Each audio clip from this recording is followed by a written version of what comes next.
All right, Mr. James. We got your Texas Star 500 here. Just by looking at it, I could tell it's one of the earlier models after they had switched to the new boards, the new switches, these beautiful lamps here that get quite hot and pull a little bit more current than the old school lamps. I honestly wish they would have just released LEDs at this point. I would think the LEDs would be cheaper for them. So, but you know, they do have LED replacements, and I think I am going to probably replace these with just regular old white bright LEDs for you. I'm gonna see how it works, see how well it looks and everything. So looks like you popped a pill in here, bud, or two, or three, or four. Who knows? These are probably the original DEIs, the second generations. We are now on the third generation DEIs, which are HG08-4s. I hope it's okay for me to say that. We'll find out later, won't we? But anyway, you want to do a Toshiba switch out. This poor fella, well, I ain't gonna say poor fella because he got lucky and bought these when he did, or he would have been paying even more. So yeah,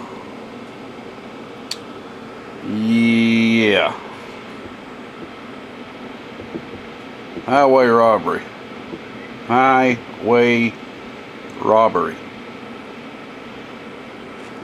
So anyway, I know you got four, because I got four here. I don't see where your other paper is, and I actually had 4 of these bags with 2s in them. So, but I'm sure you'll be honest with me.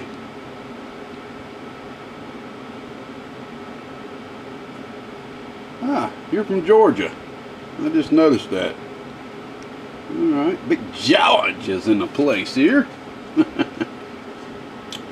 So anyway, so yeah, this guy had to pay this right here ×2, which is absolutely highway robbery, man. You can get 16 HGs for the price he paid for 4 Toshibas. 16 HGs pretty much. Absolutely amazing. We're pretty much about out of the Toshiba realm for good. So anyway, but yeah, if you just sent 2 of these down and I needed to get 2 from my stash, I know you'll be honest and let me know. I'm sure you will, but I'm taking a wild guess that you did order 2, and I just probably misplaced your other receipt. Or you ordered 2 and they just sent you a receipt for 1. I don't know. I know at that time I think you could only order possibly 1 order at a time. You had to do 2 separate orders. There's a reason why they're in 2 separate bags like that. So anyway, repair the amp, replace the lights, add Toshiba's power wire upgrade. Pretty simple. So you don't want no fan. You don't want a fan kit. He didn't put that on there, and I don't believe he wants any Andersons. But like I do with everybody, I will text him and ask him. I would probably say 8 times out of 10 when I ask, the people are like, yeah, go ahead, throw the Andersons in, because you're dealing with 2 thick 8-gauge wires when you get done with this power wire upgrade, and it makes life a lot easier to be able to have some quick disconnects, which are perfectly fine. They're 175 amperes. They can hold 175 amps of current. I absolutely love these big power poles like this. You know, there are a pressure type fitting.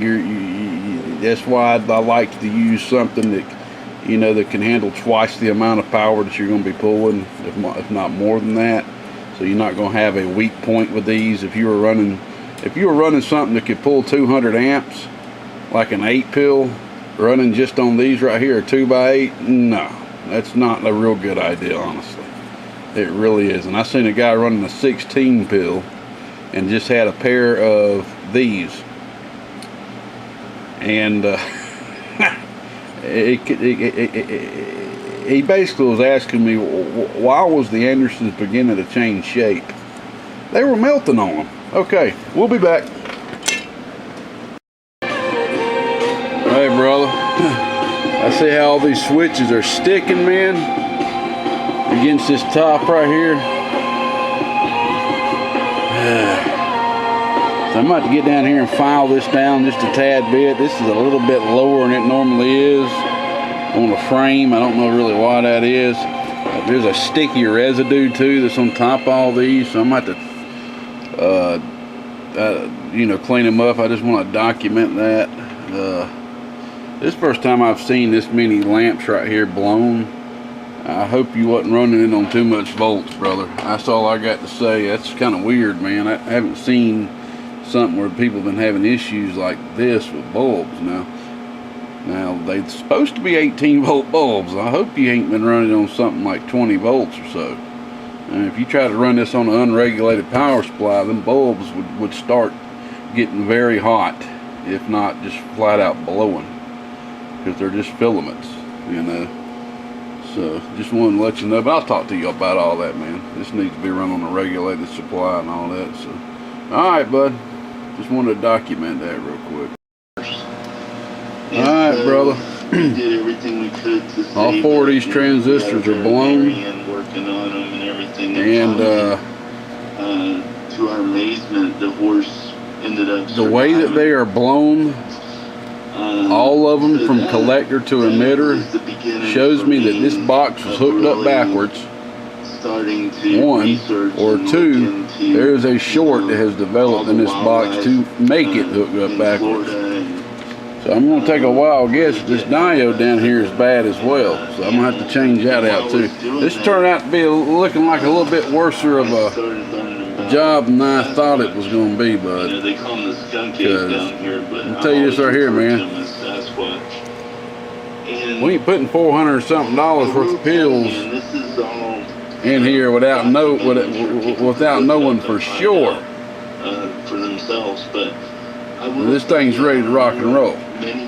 I mean, with the amount of price that these things are now, I may even put 4 more DEIs in this thing, which I think I will, and make sure the box is working, bro.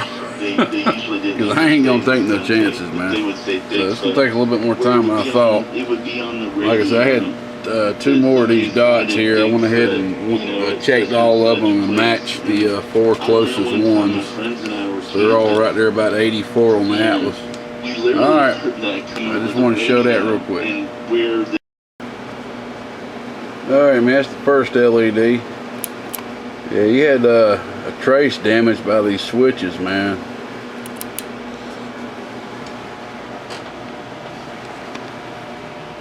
So yeah, the LED replacement is a success. It looks really good. Now with you using that, you won't have to worry about any extra added heat. That's another reason why they do keep them lamps a little bit far away, is to because they get hot. They get real hot. So now this LED is sitting literally in the canister, in the housing, or shall I say, all the way in the housing.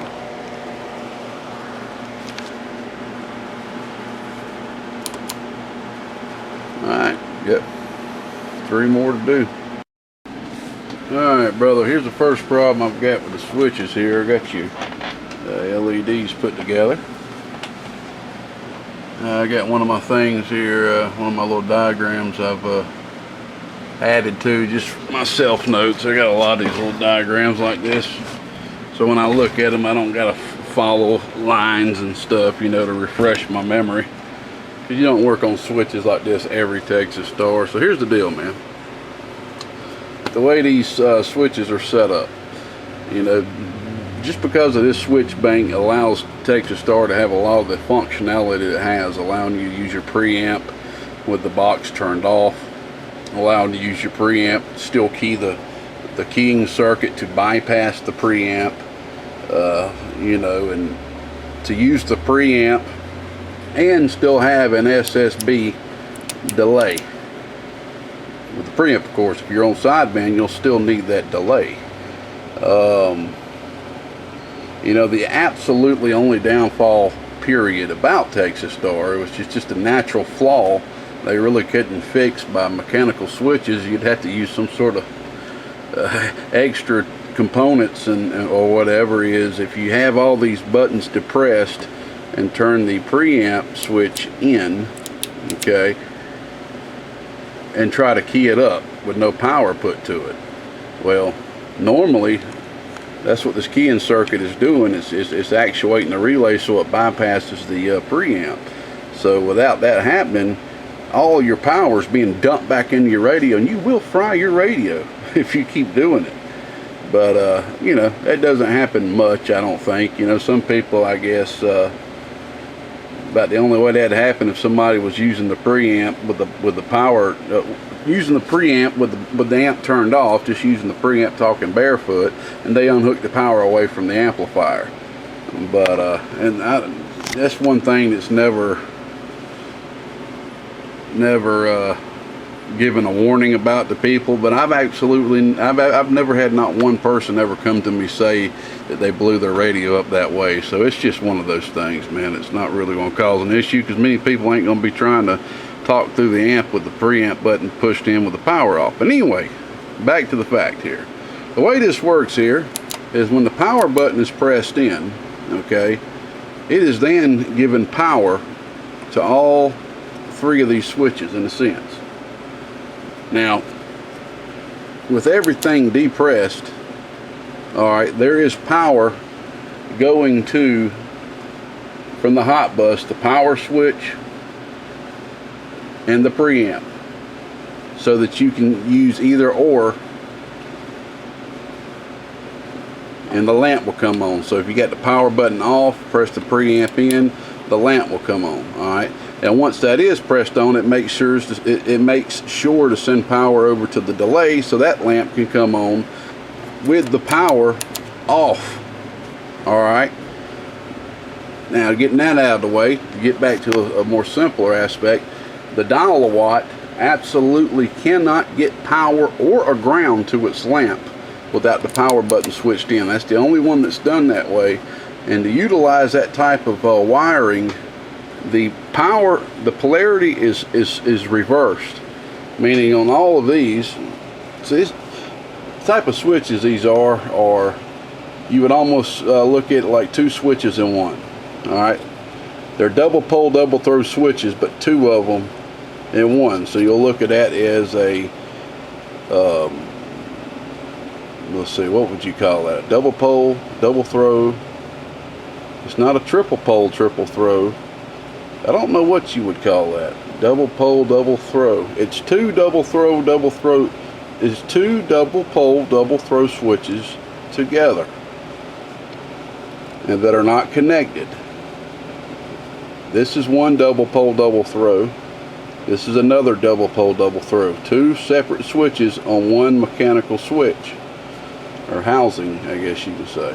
So I don't know what the proper term for that, because it ain't a two pole, three pole double throw. There's not three poles being thrown. So I don't know what to call it. Two switches in one. Let's just call it that. All right. So your common is right here. This third switch, third lead, 1, 2, 3. That is your common. And I take that back, and I didn't mean to say 1, 2, 3. Here's your common, the second one. I'm correcting myself. So that is the common.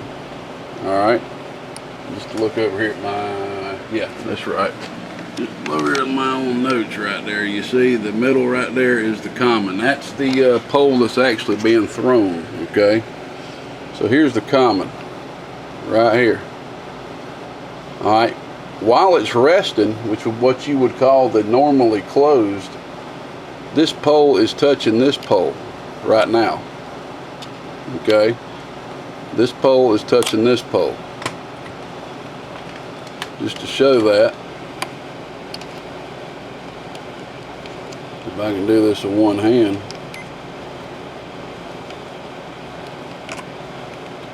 You almost have to use these things like chopsticks, man, if you want to do it with one hand. I'm sure my Chinese brothers out there can do it pretty easy.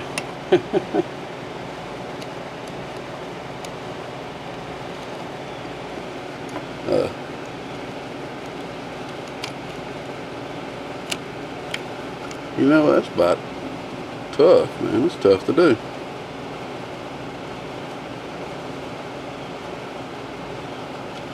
Dang, man, that is tough.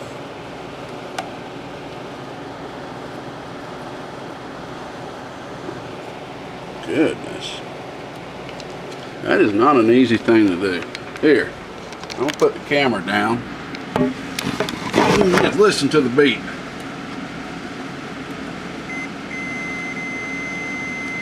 Alright. See that beat? Just to confirm what I'm saying. So, and that is with it power depressed. So this is your common lead. Normally closes right here. It's touching this lead. When you turn it on, this common lead or pole is now thrown over to this lead, which is your normally open. Normally open means it's normally open when the switch is off. Alright, so that's like that for each of these. On this side too. Here's your common. Here's your common. Here's your normally closed. Here's your normally closed. Here's your normally open. Here's your normally open. Alright, so the way this is done is when you press that power button switch in, it sends power over to the receive amp, okay, and then over to the dial-a-watt and the delay. But the way it does it on the dial-a-watt right here is the power goes from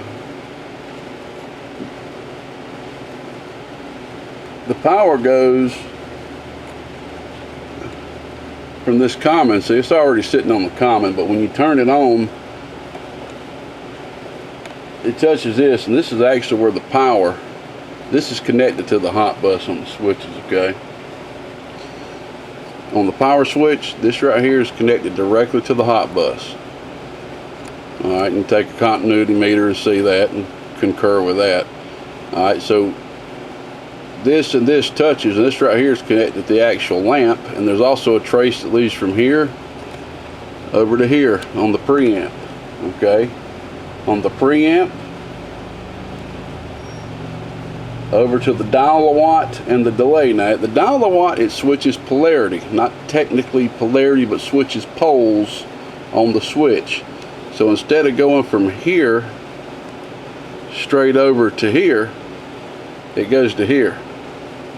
So the positive goes to here while the negative goes to here. So it's just switched. Positive, negative, positive, negative, negative, positive. And it does that for a reason, because since the way the delay is being utilized in the others, the dial-a-watt is actually switching in the ground and the positive when the power is touched in. So, and it does that on purpose because Texas Star, the way the circuit's designed, they don't want this dial-a-watt lamp to get power, period, until the power switch is turned in, while the other lamps can get power with the power button switched out by using the preamp. But anyway, I know I'm probably boring a lot of you, but here's your problem. I said all that to say this. Alright, and of course the power, you know, like I said, it goes to this right here. It switches poles. Instead of going from this side, it goes to this side. Alright, and it goes to this side right here. And then this right here is a ground that's connected to the board. You can see that right now because it's normally opened as this, and this is the board ground. When you switch, it goes over to here. Okay, here's the problem. I ain't never seen this happen before. I've seen flat out blown traces. So the power comes to this right here, right? Excuse me. Yeah, right here. When you turn this power button on, the power goes to here and here, both of these leads, to go ahead and carry on to the lamp. If you look down there, you see that trace right here. It's the only skinny trace down in there. You see it? That's the trace that's that's coming from up under the board from the power switch. Now, here's the problem, which is, like I said, I don't think I've seen this before. Now, if you look down there, sorry with the camera, this lead is going straight through the hole where that trace is at. The same with this one. But if you check continuity from down here at the trace, there is no continuity to this lead. Now, how the heck is that? Well, somehow or another, it has gotten so hot through some means, I don't know what, but even though the trace is sitting down in there, it is not making contact. Excuse me, trace. Even though the pole, the lead of the switch, is sitting down in that hole. Let's see if I can zoom in a little bit here. It is not making contact. Just kind of wanting to see on here anyway, see if I can see a little bit more. I need to get me a better camera, man. That's when it gets out of focus, right there. It's a cold joint. You can look at it and tell it's gotten so hot. I don't know if it was done when somebody was trying to put these leads, these lamps on here, or what, but it was done. So I'm gonna have to. So when you get down to stuff like this, it ain't like I'm gonna take this whole switch assembly out, man. I have to charge you for three hours of labor or something. There's no sense in it. What I'm gonna do is I'm gonna repair that by running a wire. You know what? Come to find out, I did have this happen with another amp. I remember it now. I do remember. So I'm just going to run a small wire. You want to use a small one, not a big one, because them traces up on there, you got a trace going from the hot board over to that. I have seen that blow so many times for people putting screws right here that are too long, that shorts against the power, the normally closed lead, and pops that trace down there. It's like a fuse. Instead of blowing your power wires up, it's going to pop that little trace, man, because it's the path of least resistance. And in some senses, it almost be more better to put a tiny little fuse on that thing, man. They pop so much, and you'll see them right up under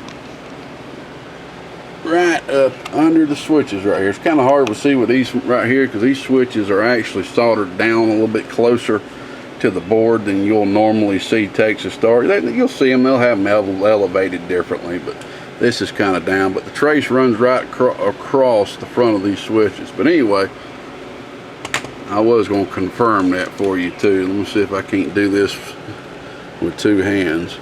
Alright, so we're dealing with a power. You know what? To make this easier, I'm going to get this alligator clip. God, I need to get me a good GoPro. I need to get this alligator clip on this lead.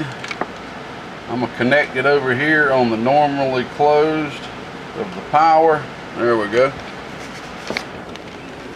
Alright. We got it on the normally closed of the power. We're just going to go ahead and press that in. It don't matter if I have it on there or this one. I guess it's going to be technical. I could have it on this one, but they're both touching. Alright. Let's go over this switch. You see it's making contact. See that? Let's go over this one. No contact.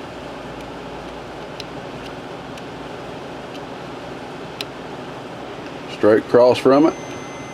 Contact. Down on the trace down there. Contact. It's crazy, ain't it? You wouldn't think that'd be possible, but it is. I'll be back. Alright, man. I'm kind of glad now that you had these issues with these lamps, man, because I hadn't actually replaced all the lamps before with an LED part.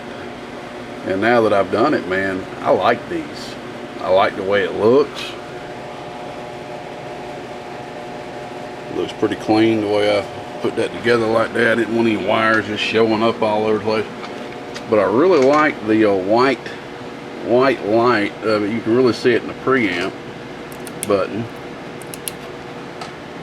And that thing's pretty nice. It ain't as bright as it looks in the camera.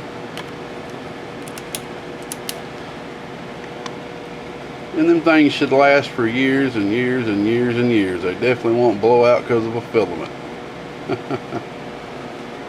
see, what voltage is that on? Yeah, I got it up all the way on 15 volts. I'm gonna let it roll like that, let it sit for about 10-20 minutes. I just want to make sure the resistors aren't going to heat up. I don't think they will. I went with a 390 ohm resistor at first because, you know, I'm trying to focus. There.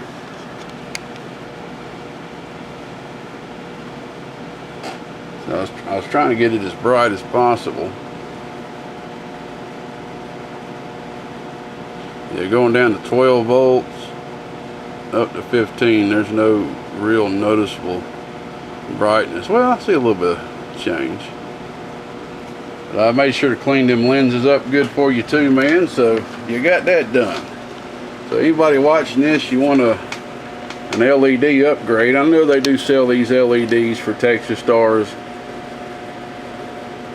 on the web, and I ain't gonna say it's a waste of money by no means, but I just put these together myself, and I mean, I think it looks pretty good. Anybody wanting an LED upgrade like this, give me a shout. I'll come up with a price, probably 25 bucks or so. I don't know. I have to see how long it takes me. I didn't actually time that. I think it probably took me about 45 minutes to an hour just to get them all and get the heat shrink. I got double heat shrink on them, one on each leg too. So, all right, man, well, let's go on to the real part of this amp and make sure there ain't no other issues, because something blew both of those, all four of them pills. I hope you just hooked it up back, or whoever had the amp hooked it up backwards. That's what I'm hoping. I'm hoping there's no crazy shorts or anything, but we're going to examine it. We at least don't have any shorts up here. And by the way, just to point out, right there is the repair for that trace, okay? Alright, we'll be back. Yeah, we got ourselves a pretty serious issue here. This is probably going to end up possibly maybe being what caused the issues. I don't know yet. But basically we have bias going to both of the sandbar resistors, but we absolutely have no voltage being readable on the on the output side of each sandbar, meaning going towards the transistor. So we have an absolute short somewhere. That's the only thing that would cause that. Alright, let's see. This is something I definitely probably can't do with one hand. Oh, I'm just trying to document everything. Let me grab me a alligator clip here for the hot lead. I'll put it on the hot bus just to show we got voltage. Alright, I'm going to clip this thing right here on the back of the transformer. Back of the input. I'm going to take my little hefty keying tool here.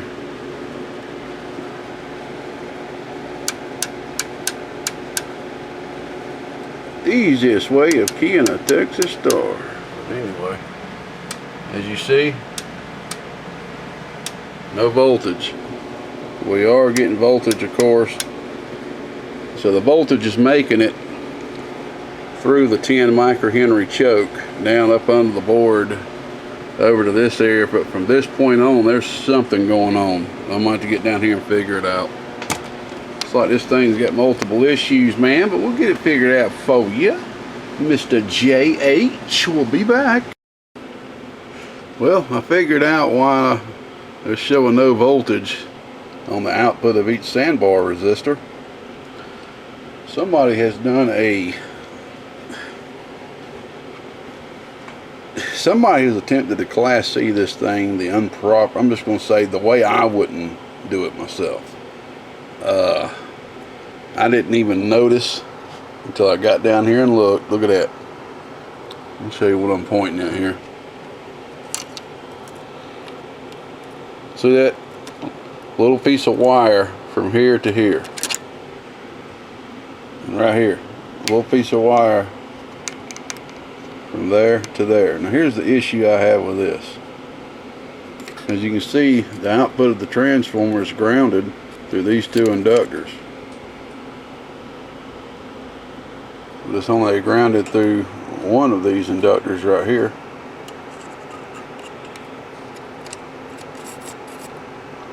So this side has more inductance to ground than that side.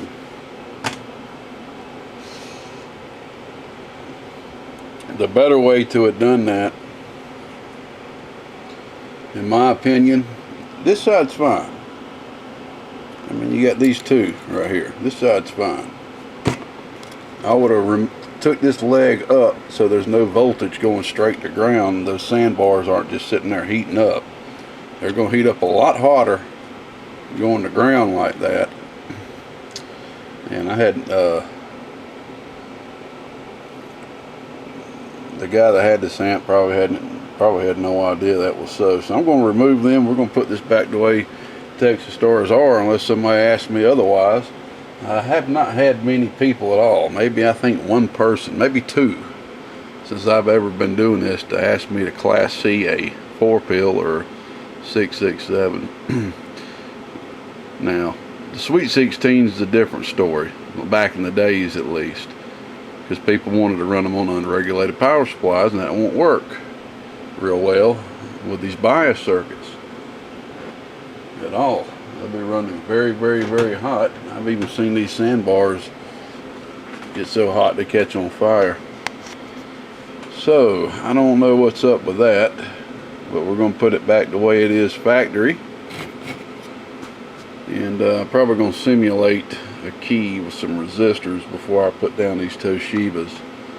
I was going to throw some DEIs in or something, but or I still may, I don't know. We'll see what happens here after I do this and check the bias. Just wanted to point that out, and I'll be back. Alrighty, I got them took off. Now here is the problem I am seeing. Alright. Now it's really not 100%. It doesn't, the voltage doesn't have to be exactly 0.68, 0.65, 0.66. That isn't really the important factor. The important factor is you want them to at least be both the same, okay? Or you're going to have different amounts of current being fed to the transistors. So, like right now,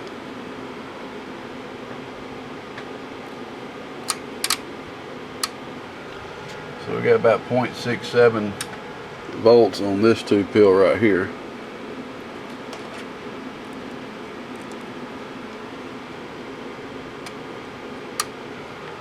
We got about 0.61, 0.62 on this one right here. Yeah, it's not a big difference, but it's a difference, especially when we're putting in brand new transistors. We want them to be as perfect as possible. And there's no reason why they shouldn't read the same, since we're using all the same parts here.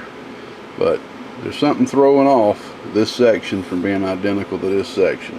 Okay, now I've already replaced the 10 ohms, because this is part of the bias circuit. I've already replaced these two 10 ohms because these were in there, which were a different type than these, which shows me that possibly somebody's blown two transistors in that section before. So now I've got to figure out what's throwing it off. We've only got 3 more parts really that's part of the circuit, which is the sandbar here and these two down here. So got to figure this out. Let's find out what it is. Alright, got that fixed. This section .67, .68. It's like .67.5 in this section.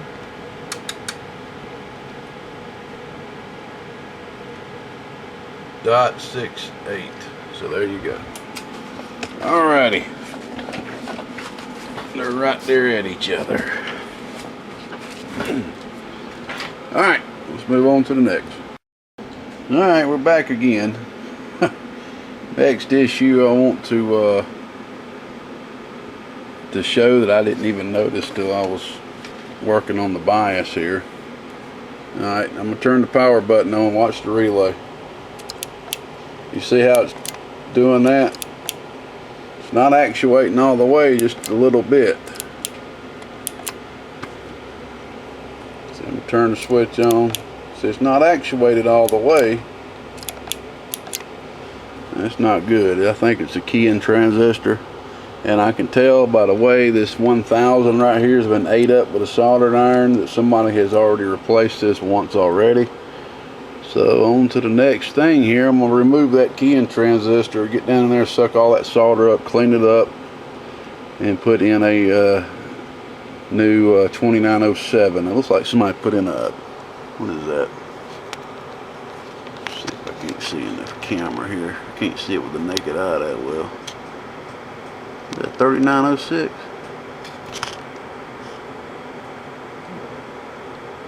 Looks like a 3906. Alright, I'm going to go ahead and throw a 2907 OEM part. Alright, hopefully won't be much after this, man. This thing's had a lot of little bitty problems with it. Alright, man, got that fixed.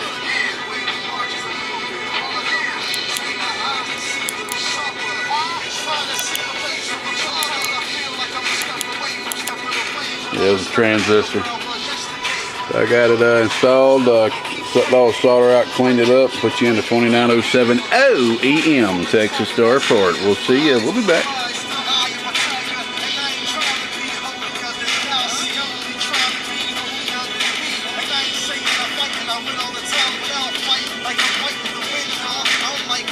Listen to some of that spiritual music, boy. Oh no, GK likes that Christian rap, do you? We'll see you. Bye-bye. Point something out to you real quick. I've seen this before. Hey, we're all human, man. We all make mistakes. Take a look at this cap right here. See this yellow cap? Texas Star forgot to solder it. Hey, it happens to the best of us. Anyway, I'm cleaning up your amp, man. Before I put these Toshibas in here, I want to clean every crevice of this amp, make sure there's no shorts anywhere. I don't actually go to this much trouble and clean every Texas Star like this. Q-tip the heck of it at like this, or unless it's a situation like this, or somebody asks me to clean it, because it can take up to an hour plus to get in here and actually clean the amp, get all the flux out. But during a situation like this, I want to be safe than sorry. So yeah, I'm gonna get down there and solder that cap. All right, brother, we are finally done with this bad boy, and I will admit it took a little bit to get this thing all done and finished up for you. There was there was a couple of little hurdles we had to get over. I'll be honest with you, it's about 2 or 3 days past the last time I worked on it. We had July 4th, the day before July 4th, and the day after. So I've been pretty busy. So I'm gonna do my best to remember. I know I've been recording all the way through this very well. So if you've watched the video up to now, you pretty much know everything I had to take care of. I know we went ahead and did the LED conversion for you, which turned out great, absolutely great. I will turn the light off here in a minute, just let you see how good it did. I mean, these lamps right here, man, I mean, they were burnt pretty bad. I don't know if it was from high voltage or what, but these are all the parts that came out of your amp. Like I said, all of these are blown, and they are blown from collector to emitter, almost like there was somebody had hooked it up backwards or something. So that's what it appeared to do. So all these were took off here, did a full power wire upgrade all the way to the back of the transformer, 14 gauge Teflon wire. Alright, I'm not going to wait on this. Ran out of space having a copy and all this and that, so I can continue recording on my normal camera that I use here. So I'm using the old trusty phone. I hadn't used my phone in a while, but this phone, this camera is actually way better quality than that, but I just like using that camera. It makes everything a little easier for me, because this phone doesn't actually have a SD card I can just pull out and all that good stuff. Just makes it easy. So I thought I'd just go ahead and finish the video on this phone, so the video may be a little bit better quality. I know I can dang sure zoom in better. Yeah, that won't get too clear, will it? One of these days we're going to have phones where we can zoom in as much as we want and look at the microscopic elements of things. Think I'm kidding? But anyway, so where I was at is we did the full LED upgrade here for you. Here's all the parts that came out of it. I think I already said that. Yep. Okay. So just gonna try to be quick, man. We replaced your output combiner. You had toasted that pretty good. Full power wire upgrade. Got the Anderson power poles on there for you. Also, we'll go into what you requested afterwards, which we completed for you. I think that's the most wire I've ever done for somebody so far. So let's see here. I went ahead and cleaned this thing up for you, man. I went ahead and did a full clean job. It kind of really needed it, and also, to be honest with you, I wanted to do that also just because these four had blown the way they did. I just wanted to make sure I could see every crevice of the amp.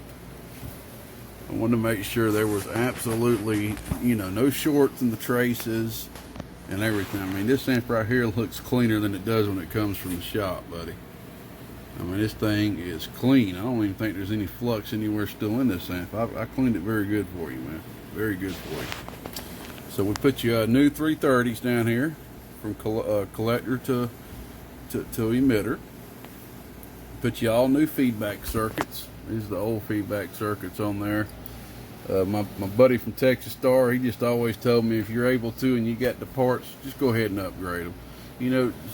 Since Texas Star is not producing the amount of amps they used to, so they do have to take some cost and cut in places that don't it's not really going to hurt the performance of the amp per se, like going from this. I mean, this is adequate, it really is, but I'm just keeping the OEM parts here, man. It's just my thing I like to do.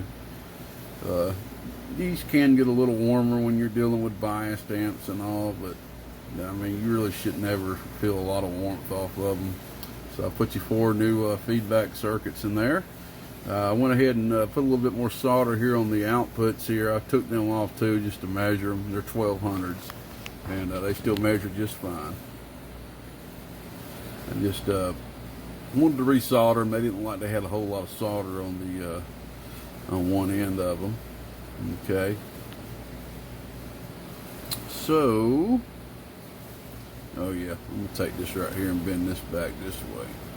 There we go. Hit that right there. I may have to secure this right here a little better.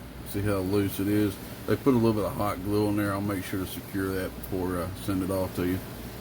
So I went ahead and I had to put 2 new 1.6 ohms. Those are blues, right?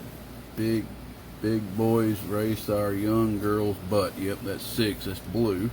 So those are 1.6 ohm resistors. I went ahead and put 2 brand new ones on there, which I already showed in the video. There was a voltage differential from 2 of the bias circuits. Let's see here. Of course, we threw the 1000s and new 104s on both the 2-pill sections. There's them down there. Oh yeah, I like this camera a lot better. I would use it every time, but like I said, the process of getting the videos over is just a lot easier on that other camera. If I took this case off, I could just plug a stick right in the bottom of it, but I hate taking the case off, putting it back on, taking it off, putting it back on. A buddy of mine's like, you don't need that big old, what kind of case is this? That big old Otter case. You ain't gotta have that, man. These phones are more durable these days. But anyway, so I had to retune the input here and put that on there for you. I can't remember what was on there. One of these caps. Or is it even right here? It ain't right here. It must have found its way off the table. I guess so. So anyway, I went ahead and that happens on this little table. Went ahead and tuned that for you, bud. I had to tighten this SO239 right here up for you.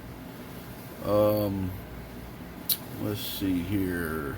We had a problem with the keying circuit, keying transistor. It wasn't latching the relay good. Went ahead and replaced that for you, cleaned that up. We had a diode here, which I can't remember if I said or not, that was not soldered down for some reason. Like somebody had replaced that. I went ahead and got that back soldered down for you. I still wonder if this thing was a 667 originally, just the way some of it was wired up, and it could have been. I mean, it's hard to tell once somebody does a full-blown turnover like that, or conversion, especially the way I convert mine. Well, you can tell that I convert mine, well, my 500s, the way that I put all the wires up here on the switches. That's how you can always tell with me. But this normally is not like that. But I went ahead and trimmed up the leg up under here. So I think it was a 667 at one point. But like I said, I could be wrong. It's pretty tough to tell, man. Since they use all the same parts. Let's see, I cleaned up the switches good for you. I cleaned that top for you too, man. It's still pretty rough up underneath. I would have painted it for you. I mean, that's a little bit of rust right there, but I mean, I cleaned it. You know, I could have thrown a thing of paint on there, but you didn't request it. And I gotta get this thing back to you, man. You've been waiting a while. You can buy you a new lid later on if you want to, if you feel the need to. So yeah, man, like I said, I cleaned this thing up good for you, bro. This thing is immaculate. Immaculate. All right, man. There's probably some I left off, but I know I put 4 new 10 ohms on there because it had 2 separate 10 ohms on there. No, I didn't put 4 new 10 ohms. I put 2 new. Yeah, I put 2 new right here to match these over here because they just had different ones, just to be safe, man. Sometimes I replace parts just to be safe. And I think I did tell you I had to fix a switch over here. There wasn't no power getting to, I think, this one, the dial watt. I went ahead and fixed that for you. That's what this little jumper is right here. I think I already explained all that, man. I'm just going through explaining, kind of, you know, recapping everything. And if I left anything else out, it's in the video. Now, you said you needed, I think it was 15 feet of wire. It just got done. I guess I could have waited, couldn't I? Hell, time is money, man. Alright, so we got you a full new concept system here with the wire. Got you a 70 amp fuse in here, pal. First time I ever done this. I went ahead and purchased a few of these. I'm going to start promoting them for people that need them. They come with 80 amp fuses in there, but be best just to use the fuse, the amount of fuse that Texas Star gives you, which is 70, 235s. And with how big this wire is, there's virtually no voltage drop, man. These are super fitted compression with Allen screws. There's virtually no voltage drop. Going through 2 of these like this, to where they're not completely real tight compression against the fuses, you will have voltage drop and heat build up with these. Well, that's like I said. You know, Texas Star is being politically correct. There's nothing wrong with that. So you said you needed 15 feet. I believe it was 15 feet. Whatever it was, I got it. I got I got it wrote down. So I was sitting there thinking, because I did go with 10 gauge, at 4 gauge on this. Now let me tell you, this is overkill, bro. You don't need this thickness. You know, I mainly do this because I want to get, you know, a wire to each. I could easily use 10 gauge right here and it'll be adequate, completely adequate. I'm telling the truth, but I go with 8. It's just my thing, man. You know, and this right here is enough to run an 8 pill, man. I'm telling you. But overkill is nothing wrong, is it? Nothing wrong with overkill. So I had ordered this wire as soon as you told me. I told you on the phone, as soon as you told me you wanted this, I didn't have enough of it. I went ahead and ordered it. I should have ordered more. You got pretty much about 80% of my stock. I'm gonna go ahead and order probably about 250 feet next time. It's time to go ahead and stock up on this, man.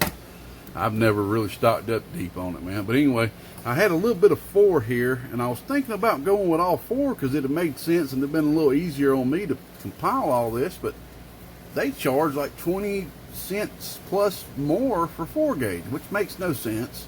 It really doesn't. Because 2 8s is a 4, you know. So I don't really know why they're charging that much more. But either way you go, me personally, this is the cheapest price on wire that I've been able to find that is thicker than Stinger, that's thicker than a lot of your other audio wire out there. Now, if you get into the more heavier duty, like Monster Cable, Rockford wire, stuff like that, you're dealing with about the same thickness. I'm serious, man. Right here. Right here. This is just an off-brand name wire. Q, is that Q? Q Power Superflex. This is 10 gauge wire, man. It says 8 gauge, you see? 8 gauge battery cable. Let me show you here. Well, that ain't a good comparison, but that's 2 8s right there. Let's see here. I don't know if I got one stripped already in here.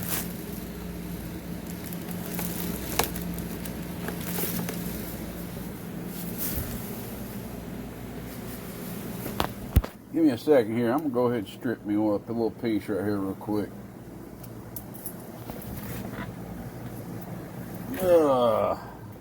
Hang in there with me. Should have done this before. Probably stripped it so quick I'm going to cut a couple of strands from it. Alright.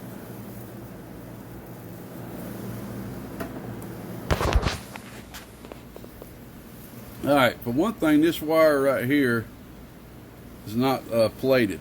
Okay? What you mean? Don't get me wrong, there's nothing wrong with that, but if water gets in here, this thing's going to turn green. It's going to start water will travel with DC current. If water gets in that thing, it's going to start oxidizing all the way through that wire. It's one good thing I do love about new concepts is it is plated, it's copper plated. You just got a thin piece of what is it, silver plated? I can't quite remember. I'll have to look it up. But anyway, as you can see, this wire is thicker. You can tell by far. Let's see, it tells you how many strands it got in here too. It's 805 strands of OFC. They do have a copper clad. Stay away from copper clad aluminum wire when you're soldering. There's nothing wrong with copper clad aluminum if you're using it for compression fittings. If it's compression fittings, that's fine, man. I would double up on it. You know, if you need 8 gauge, get you some 4 gauge. If you need some 4, get you some 2. If you need some 2, get you some alt. You know, but it's good cheap wire. But soldering, no. I learned that years ago, man. Goodness, that was terrible. About ate my iron up too. But anyway. So you said you needed that, so you know I kept it just like this right here. Like I said, it was cheaper just to get 2 8 gauges. So I've doubled up. I tried my best to twist them together for you, man. I put one in on the back on the bottom of a big old heavy transformer and put the other end in the drill and twisted it.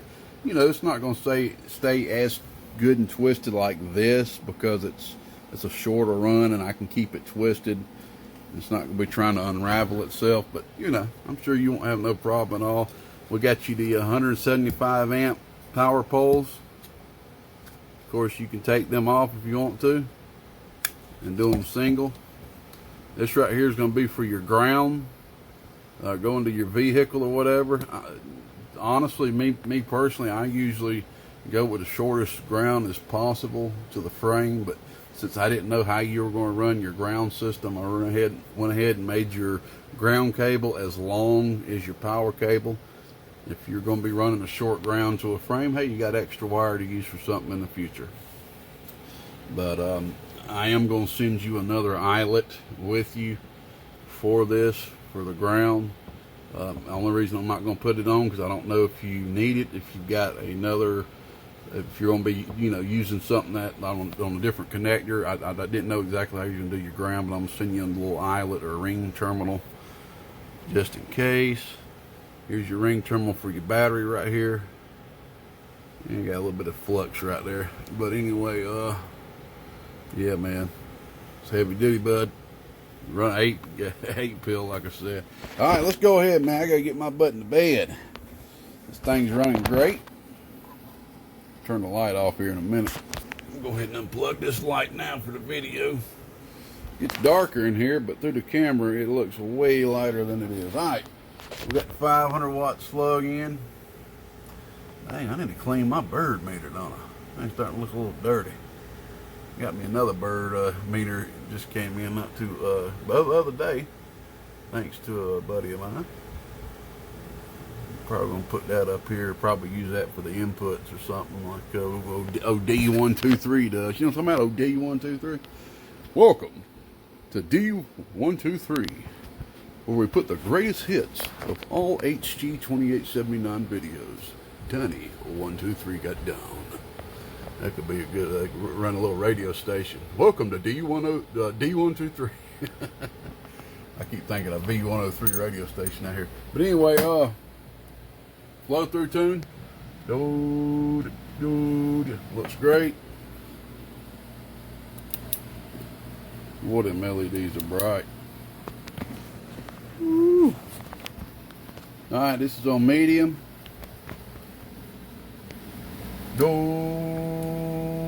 About 450. About 100 bird. Of course, you can start turning down. It went down to about 250. Now we're on the 500 watt slug. About 250. About 50 watts. So this variable works great, man. I wouldn't turn it down too hard. It is working in conjunction with this, what is that, 250 on the ground. A 75 there would probably get a little bit more results, but it tends to be doing its thing. Actually, I think the higher this is, yields more results, if I'm thinking correctly, since it is a voltage divider. So you're at 100 watts. PEP, hardly nothing. Yeah, if I go on down there, it ain't gonna do nothing. Hardly at all. Yeah, you don't want to run this thing all the way down like this, man. That's not good. Your input reflex is gonna rise up a little bit too. I would try to keep it around half, maybe a little bit more than that and up. If you're gonna be running power into this, you don't need to have this green button in at all. If you're gonna be driving this thing hard, man. All right, so this is high. We're just driving the bench radio into this thing, man.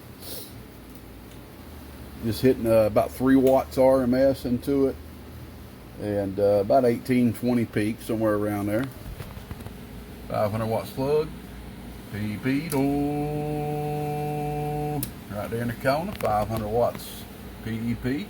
What we're supposed to be getting out of them. That didn't make sense, did it? What we were supposed to be getting out of them. 1,000 watt slug RMS. a little bit over 100 bird. Thing needs a little bit more drive, man. Alright, we'll hook up the old hot radio.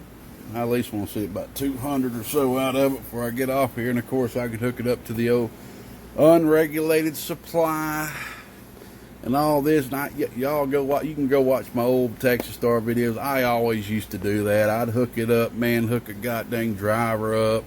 I hadn't hooked my derail radio up in a while. I could hit it with that, but I'd do all that and I'd show these things doing over a kilowatt, over 450 bird plus. But y'all, I don't know if you can see this.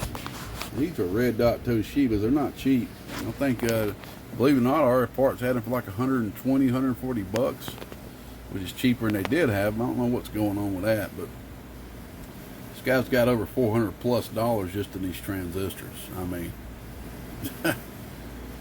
and like I said, I'm pretty sure you bought these for, brother. This happened on my old phone. I don't have my old text. So I'm just going to trust that you did buy these for. Like I told you, if you're watching this video and you didn't buy these for and you only got 2 and you were getting 2 more from me, let me know.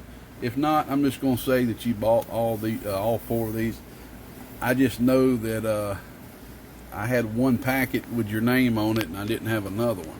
So I had 4 other ones that were my personal ones, but one of them could have been your 2 too. I don't know. I don't normally get, I don't ever get transistors mixed up because they're all in everybody's packet. But for some reason, I only had 1 packet with your name on it. So I don't know really what's up with that. So, but I'll talk to you about it on the phone. If you remember buying these, I got your thing right here. But see, like I said, back then, I think that they were only letting you buy 2 at once. Is this it? Yeah. Yeah, see, this is just for 2 of them. Yeah, match pair. Well, I don't know. I'll talk to you about it, bud.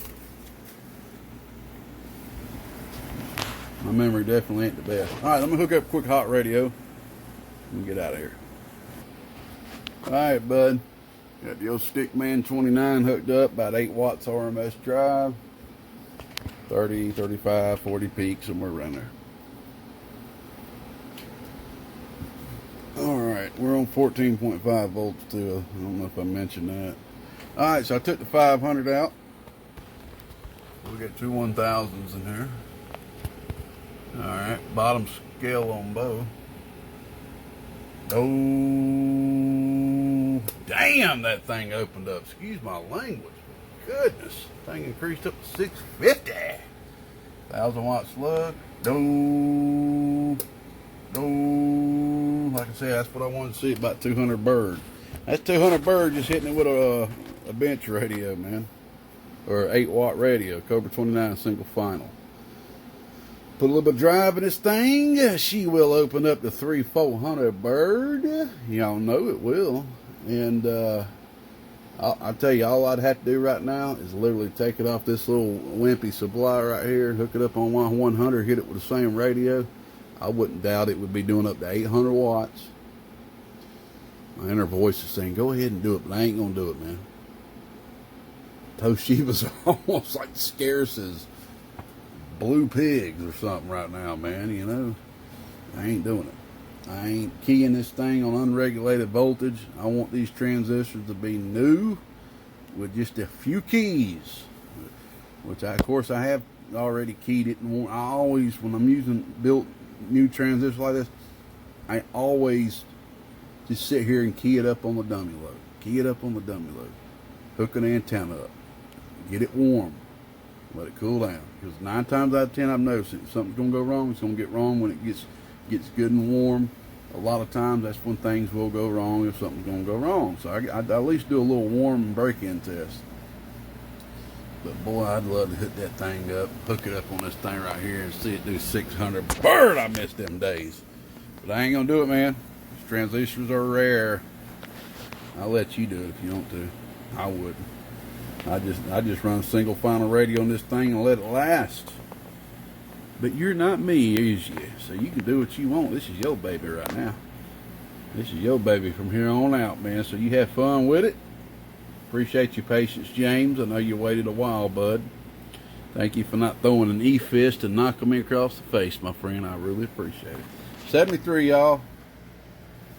Go ahead and get all this stuff packed up to you, bud. You'll be ready to hook this thing up in the mobile. 73 to you. Thanks for watching, y'all.